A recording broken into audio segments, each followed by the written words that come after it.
ஒரு பிறந்த ஜாதகத்தில் ஒரு கிரகம் ஒரு இடத்துல நின்றதுன்னா, உதாரணத்திற்கு ஒரு பிறப்பு ஜாதகத்தில் லக்னத்தில் ராகு 7ல் கேது இருந்து ராகு கேது தோஷம் இருக்குது அப்படின்னு ஒருத்தர் சொல்லிடுறாங்க. இன்னும் சில ஜாதகங்கள் என்ன பண்ணுறது, இந்த ராகு கேதுக்குள்ளே இன்க்ளூடிங் லக்னம் நட்சத்திரம் ராசி முதற்கொண்டு எல்லாமே ராகு கேதுக்குள்ளே அடக்கமாயிடுச்சு, அது கால சர்ப்ப தோஷம் ஆயிடுச்சு அப்படின்னு சொல்கிறது உண்டு. அடுத்து இந்த பித்ருக்களுடைய சாபம் இருக்குது, பித்ரு தோஷம் இருக்குது, கன்னி சாபம் இருக்குது, இப்படின்னு நிறைய வகையான ஒரு தோஷங்கள், அஷ்ட தோஷங்கள் அப்படின்னு சொல்லலாம். அப்படி அந்த தோஷங்கள் எப்போதுமே நமக்கு ஒரு லைஃப் டைமும் பிரச்சனைகளை தந்துக்கிட்டு தான் இருக்குமா? அதுக்கு பரிகாரமே கிடையாது, அதுக்கு தீர்வு என்பதே கிடையாதா?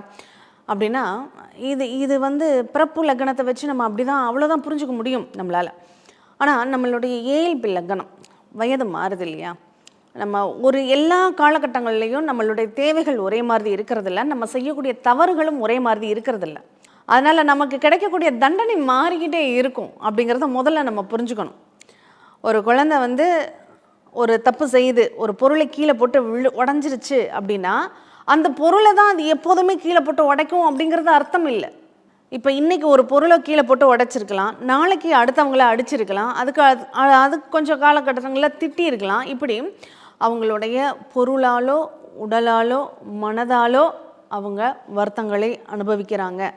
அந்த தண்டனைகளினுடைய நிகழ்வுகள் அதே மாதிரி தான் மாறிக்கிட்டே இருக்குது. பண கஷ்டம் அப்படிங்கிறது ஒரு காலகட்டங்களில் ஏற்படுது. இந்த பண கஷ்டம் இல்லைங்கிறப்போ உடல் ஆரோக்கியத்தினால கஷ்டங்கள் அப்படிங்கிறது ஒரு காலகட்டங்களில் ஏற்படுது. இந்த ஆரோக்கியமும் நல்லா இருக்குது அப்படிங்கிறப்போ வேலை இல்லாததுனால கஷ்டங்கள் அப்படிங்கிறது ஏற்படுது. அப்போது காலங்கள் மாற மாற நம்மளுடைய தேவைகளும் நம்ம செய்யக்கூடிய செயலினுடைய விளைவுகளும் வேறு வேறையாக தான் இருக்குது.